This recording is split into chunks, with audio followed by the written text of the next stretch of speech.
कल मैंने आप लोगों से टेलीग्राम पर यह क्वेश्चन पूछा था कि बताइए कि इस पेडिग्री को, जो इसमें ट्रेट है, जो सॉलिड सिंबल्स से दिखाए गए हैं, ये सॉलिड सिंबल्स हैं, इसका मतलब ये जितने भी इंडिविजुअल्स हैं ये सब अफेक्टेड हैं इस कंडीशन से। क्या इस पेडिग्री को autosomal dominant, autosomal recessive, sex link dominant या सेक्स लिंक रिसेसिव ट्रेट के तौर पे एक्सप्लेन किया जा सकता है या किसी भी तरह से इसको एक्सप्लेन नहीं किया जा सकता? आंसर नन ऑफ दीज तो नहीं है। सो देखिए, ये बड़ी इंटरेस्टिंग पेडिग्री है, ये आपके कॉन्फिडेंस के लिए डाली गई थी। इसका आंसर नन ऑफ दीज है, ये किसी भी तरह से एक्सप्लेन नहीं हो रहा है। सो एक बहुत शानदार किताब है जेनेटिक्स की, तो उनकी किताब से ये पेडिग्री मैंने जो है आपके लिए यहां पर प्रेजेंट की है। ध्यान दीजिएगा बेटे, यहां पर अगर मैं आपसे ये कह रहा हूं कि सपोज करिए ये ऑटोसोमल रिसेसिव कंडीशन है, सो ऐसे मानते हैं कि चलिए हम ये मान के चलते हैं ऑटोसोमल रिसेसिव कंडीशन है। सो ये जो पहली जनरेशन है, इसके जो थर्ड और फोर्थ इंडिविजुअल्स हैं, आपको यह समझ में आ गया कि they have to be small a, क्योंकि अगर यह कंडीशन ऑटोसोमल रिसेसिव है, ध्यान देना बेटे, मैं ये कह रहा हूं कि अगर कंडीशन ऑटोसोमल रिसेसिव है तो रिसेसिव कंडीशन अपने आप को तभी एक्सप्रेस करती है जब वो होमोजाइगस कंडीशन में हो। तो ये स्मॉल ए ये भी स्मॉल ए होंगे,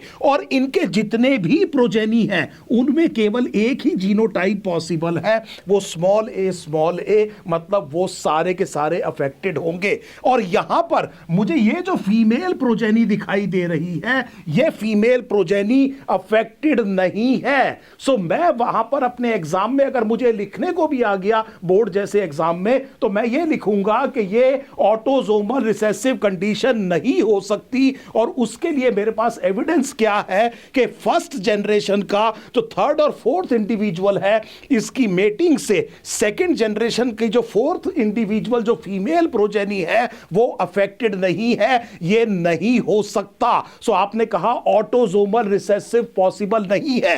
क्या आप ये समझ गए कि बिल्कुल सेम लाइन ऑफ आर्ग्यूमेंट में ये सेक्स लिंक्ड रिसेसिव भी नहीं हो सकता? क्योंकि अगर ये सेक्स लिंक्ड रिसेसिव है तो फर्स्ट जनरेशन की जो थर्ड इंडिविजुअल है उस पर एक्स स्मॉल ए मतलब दोनों म्यूटेंट अलील होंगी, तभी फीमेल अफेक्टेड होगी। और मेल है तो वो क्या होगा, एक्स स्मॉल ए वाई होगा। अगर आप देखें तो जितने भी आप इंडिविजुअल देखेंगे सारे के सारे फिर अफेक्टेड होने चाहिए। All females will be x small a, ध्यान से देख लीजिए। सो इमीडिएटली फिर आपने कहा कि ये जो फीमेल है इसका अफेक्टेड ना होना मुझे फिर बता रहा है कि ये कंडीशन सेक्स लिंक्ड रिसेसिव भी नहीं हो सकती। तो ना तो ये ऑटोसोमल रिसेसिव है ना सेक्स लिंक रिसेसिव है। मैंने इस इंडिविजुअल से इस बात को प्रूव कर दिया। उम्मीद है आप समझ रहे हैं कि मैं इस क्वेश्चन को अप्रोच कैसे कर रहा हूं। मैं आपको वो एक सबसे इंपॉर्टेंट एविडेंस देने की कोशिश कर रहा हूं जिसके बेस पर मैं अपना आंसर यहां पर प्रेजेंट कर रहा हूं।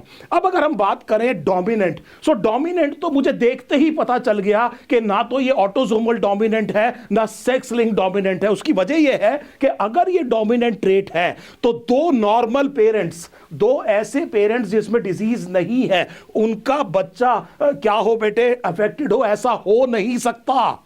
एक अफेक्टेड बच्चे के किसी भी पेरेंट में डिजीज ना हो, ऐसा नहीं हो सकता, ये याद रखना बेटे। So please try to understand, अगर कोई कंडीशन ऐसी है जहां पर दो पेरेंट्स जो ऐसे हैं, दोनों पेरेंट्स ऐसे हैं कि उनमें डिजीज नहीं है और किसी प्रोजेनी में डिजीज है, तो तय है कि यह कंडीशन डोमिनेंट नहीं है, क्योंकि डोमिनेंट की एक ही अलील डिजीज कॉज करने के लिए काफी होती है और वो अलील इनमें से किसी पेरेंट से इस प्रोजेनी में आएगी और जिस भी पेरेंट में वो अलील होगी उसमें डिजीज होनी ही पड़ेगी। सो पहला फंडा बता रहा हूं। सो पहली तो बात, पहले तो इस आंसर को कर लेते हैं कि ये कंडीशन कोई सी भी डोमिनेंट कंडीशन नहीं हो सकती। सो इमीडिएटली मुझे पता चल गया कि ना तो ये ऑटोसोमल डोमिनेंट है, ना ऑटोसोमल रिसेसिव है, ना सेक्स लिंक डोमिनेंट है, ना सेक्स लिंक रिसेसिव है। इसमें से किसी भी तरह इसको एक्सप्लेन नहीं कर सकते। थोड़ा सा मुश्किल मुश्किल क्वेश्चन हो जाता है चारों को निगेट करना।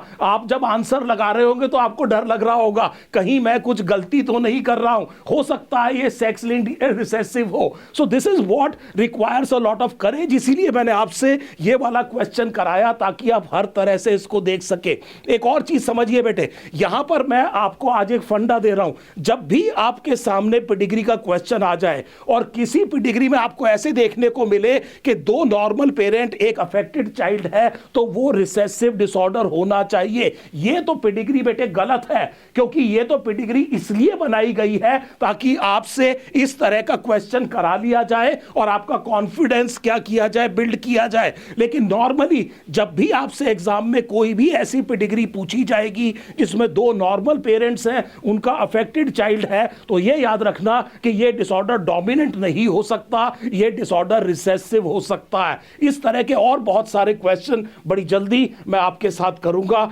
आप भी अपने डाउट्स मुझे पोस्ट करते रहिए ताकि इस तरह के छोटे छोटे वीडियोस से हम इन कंसेप्ट्स को क्लियर कर सके। Thank you so much.